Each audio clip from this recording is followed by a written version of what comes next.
to another episode of That Arrow Show. Tonight's episode, Collision Course. We're going to get into the good, we're going to get into the bad, and we're going to get into the Laurel. Back off hiatus. And Team Arrow and Team Not Arrow, they clapping. So, let's get into it. First, the good. I have a couple of goods about this episode. One of my greats of the episode is with Dinah finally tracking down Laurel, and she done handle Lance. First thing she did was take that nice sweet pole and stop the shit. She came down with the justice of gold. Oliver lost. They didn't get the money. Spoiler alert. And he needed that loss. Oh, you mean Oliver failed yet again? Shocked the shit out of me. He's a good guy. He should get a medal for this season for failing the city award, just branded straight for him. Because as the mayor, he has been. How has he not been impeached yet? I think that's coming. Well, I don't think anyone really wants the job. Another great that I have of the episode is when my boy Curtis laid down the law. He was like, "Nah, we ain't BFFing. We ain't cool no more. It's us versus you. Bloods versus Crips. We see your ass on our side of town. We clapping." Terrific put his foot down. Man, great character development for Mr. Terrific. I love it. Kudos on that. That shows leadership, and the fact that he was able to talk Dinah down too from actually killing Laurel shows his leadership ability too. Although, let's be fair, we wouldn't have been mad if he just looked the other way. But I mean, Just like my T-belt's what? I think Venus might be a retrograde. All of a sudden in the background. And then he would still be like, "Damn, was that my car?" I'm gonna turn that alarm. Oh shit! She killed Laurel. Oh no! Another good that I have on this episode. So, original Team Arrow and new Team Arrow. What original Team Arrow is trying to escape with Laurel and get her out of the country. And new Team Arrow shows up, and Oliver's like, "Don't take another step."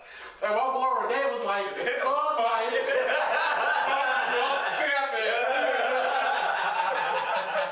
Go get some. I know she under That's what I was fighting this. I know she under Felix Ricardo's thumb or whatever, but damn the new police chief. God damn. Damn, she fine. Can I get your number? Alright, so we had our fun with the good, but let's get into the bad. Who wants to go first? Go. What? Yeah, I'm gonna go. This episode sucks. I agree. It fucking sucks. From a plot point standpoint, it fucking sucks. Like, even from a technical standpoint, now, maybe it was the channel we were watching it on, but everything was shot so dark, it's like, you shouldn't have even done that. Everyone wears black in the forest. Exactly. At night. And there's one torch light providing all of it. I don't even know who's getting beat up right now. Exactly. I couldn't tell who was catching hands from who. But another bad that I had was the pole pot calling kettle black situations where you have like original Team Arrow lobbing shots that weren't even deserved. So Felicity gets upset that Mr. Terrific hacked John's arm, but you just literally bust into our crib in the beginning with no evidence. I mean, y'all could have called and asked if we had a Laurel, busted in our shit, didn't even say sorry, then raided through our shit, and then threw a smoke gas grenade in our house. You came to my house and reached your hands in my refrigerator and didn't even ask. So let's pull that back further. Hold on, we gotta pull back further than that. Because, okay, so Team Arrow goes to the site where Laurel last was, and they do some weak ass scan that scans a footprint that says, "Oh, this is Black Canary's footprint." And then they're like, well, she must have took Laurel. Like, okay, the leap in logic of how fucking dumb that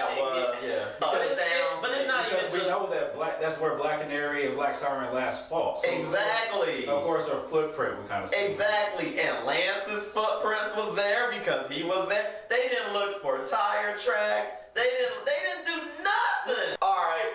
Now it's time for the laurels. And oh baby, we got a lot. Who wants to go first? So let me pop this top back for a second. So if the villain didn't look like Laurel, and let's say like Vince didn't get killed, and it was Felicity got killed, Oliver would be the first person to put an arrow in the person who did his ass. Mm-hmm. But now it's all, we gotta sit back and be better than that. You are never better than that. Exactly. Until and you haven't grown. You keep trying to learn the same fucking lessons all over every. Are we talking about Oliver? Yeah, but this is another thing, and I pointed this out last week. One of my laurels has to go with Diggle. Because he did the same shit like I keep pointing him out for. He knows what Oliver doing is wrong. Like, Oliver, I'm your boy, but what you doing is really fucked up right now. I'm like, say that in front of everybody. But he's not even really doing that. Like he kind of slapping him, but jerking him off at the same time. And it's like, no. Your job. They are the. We went through 8 episodes where the content of this show was good. And then after that first break on the Christmas break, it went to fucking balls. And this episode is the epitome of that. The whole purpose of John Diggle's character is supposed to be the compass. And then every time John knows something is going wrong, he's like, I'm still going to support your bad decisions. But I want you to know that it's wrong. I'm sorry. I'm gonna say it. Felicity sucks too. Like all she does is back up what Oliver does. She's not even trying to kind of fucking challenge him. Yeah, like literally, she's backing up what he does and knowing that he's fucking up. And of course, he fucked up because he didn't get the fucking money. Yeah. Well, the fact that he lost $70 million and still has a job. He gave away $70 million. He didn't lose a goddamn. The fact that he was extorted for $70 million and still has his job, I have an issue with. The writing is so horrible this season that the main backdrop that you had going on, which was the whole vigilante bill, you haven't argued for me why I should want vigilantes. After this episode, not only would I be a citizen that would not vote for vigilantes in Star City, I need the whole police force raised again and put brand new people from outside sources. Because here's the thing, the writing is so bad, it's actually a little bit genius. Star City is so corrupt that the people we're rooting for on this, or we're supposed to be rooting for on this show, are corrupt. They are corrupt and trying to stop the corruption. The only reason Oliver... But the thing is, it's not even on purpose. The writers of this show did that shit by accident. Yeah. They're fucking stupid, and they wrote themselves into a circle. Because you had to force this fight that's happening between the two teams. The fight was on the most flimsiest of terms. Good and well, Oliver is at fault, but Gibble, his name is Gibble now. Gibble keeps jerking him off and be like, I'm gonna follow you, but, Alan's kind of fucked up, but I'm gonna follow you anyway, whatever you want, because you don't need to have consequences for the fucked up shit that you do. The part that gets me is that the original Team Arrow is actually the bad guys in this whole thing. You have a person who's a serial murderer who stole the city's money, and you're about to give her fucking immunity. She's about to leave just as long as she pays the money back. But she'll keep her word because Lance is vouching for her because he's in the right state of mind for this. He's lost 2 daughters and trying to harbor one that doesn't exist. And we're supposed to believe him? But what's so asinine about all of that is at the end of the day, they all sitting around and like it's so weird because they're trying to pretend like they didn't historically lose, and they're like, well, maybe we should go see if Wild Dog's okay, until Laurel calls back. And then Oliver's like, Laurel's not calling back. She's never she was never gonna call back. And it's like, you went to the cabin knowing that. You went to the cabin knowing you were gonna lose. And then in addition to all of that, then you look at Lance and it's like, well, let's just chalk that up to an L, even though you lied to us for about a week or so. Fucking Renee gets kicked off the team and loses his job because of your influence through Lance, because he was finna snitch on you so that he could save his daughter because you wanted to prop up William? Do you see why I don't like that character? But that was the entire point I was trying to get to. Like, Lance did all of that shit, and he still has your trust. And I just sat there and watched you let a mass murderer get away because she looked like the chick you fucked. Exactly. And the chief of police let it happen too. And not only are you not gonna punish the chief of police, you're gonna cover that shit up and act like that shit didn't happen. And then you didn't even get the money back. So you're gonna go back to the city and say, I fucked up. And that's the only thing you have to say for it. And he doesn't even get repercussions from the people around him. Arrow is the biggest example of white privilege I've ever seen on television. Literally, the Not Arrow team is a team full of minorities, and all of them lost majorly. All of them lost majorly. And Team Arrow, like, let's be real, is a team of privileged white people and Diggle the driver. And even so that they point that out in the band chase scene. Exactly, and then on top of that, like even on Arrow's team, everybody has lost something except Arrow and Felicity by proxy. He lost $70 million and then went to the cameras and said, but I promised the city I will make it right. You just promised the city you'll get the money. Like, at what juncture do I believe your promises? At what juncture? Like, you lying to me. I have the epitome of this episode is wrapped up in the speech that he gave at the end where he said, I failed this city. Yes, you have. And you've always been failing the city. You are literally the downfall of this city. Ever since he became mayor. Unless he became the Arrow. It's like somebody strapped jet boots to a shit train and aimed it south. Thank you for another episode of That Arrow Show. I know this one was bad. Hopefully we'll have an upswing next week.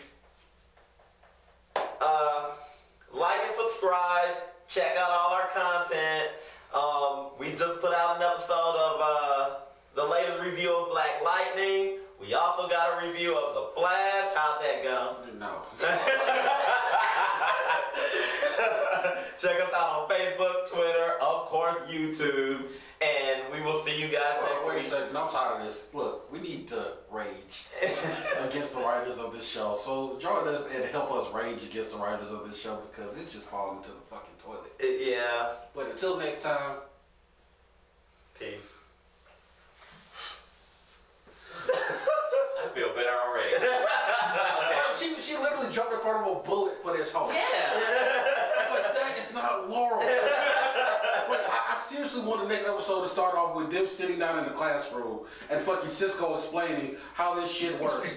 Like, this is Harrison Wells. In this Earth, originally, he was a bad guy. And now he's a good guy. We don't treat him like a bad guy anymore. Why? Because he's from a different fucking Earth. All of this could have been avoided. It was the first time that Renee, or any one of them crossed the line, they should have just left him and not came back. No, when they asked who did it, Renee stood up and was like, I did. He denied it. but I see it's cool when your boy Lance stole away $70 million on the couch. All I said was, as soon as somebody first crossed the line, they should have just left. But here's my thing. Here's the thing, Renee kept coming back. Okay, here's my thing. Up until this season, everybody has crossed the fucking line on that team. Everybody. No, I mean for the original team. Felicity crossed the line when Everybody crossed the line. Felicity crossed the line when she teamed up with a when she cleaned up with the hacker. Yeah, exactly. Jiggle crossed the line when he held back the fact that he was fucking injured and got Renee killed. Shall we count how many times Oliver has crossed the line? Diana How about crossed when the he line. joined the League of Shadows? Diana crossed the line as soon as they met her, and they still let her on the team. First of all, Renee crossed the line as soon as they met him, and Oliver still let him on the team. First of all, James was minding his own business. Oliver rolled up to him and was like, I'm putting together a team. Even though I don't want it, but they forced me to put this thing together. That shot him in the leg. Don't forget that. He shot him in the leg. He's like, wait, What did he do that for? you know why he shot him in the leg? Because he wasn't vigilanting the way he wanted him to vigilante. So you gonna pop me in my shit? There's plenty of glades to go around. I hear somebody getting mugged down the street. Don't deal with that shit. I got seniority. Over the streets? Over the streets? It's history. So when has Oliver lived in the Glades or gone to the Walmart in the Glades? Exactly. Or talked to D-Rock who hang out on the corner of the Glades? That's Roy's territory. If that's And the case, Roy ain't here. that's the case. Boy got more seniority. He's actually lived in the streets. You can't no such thing as halfway crooks. You can't live in Buckhead and then go to fucking Oakland or Bankhead on the weekend and say, nah,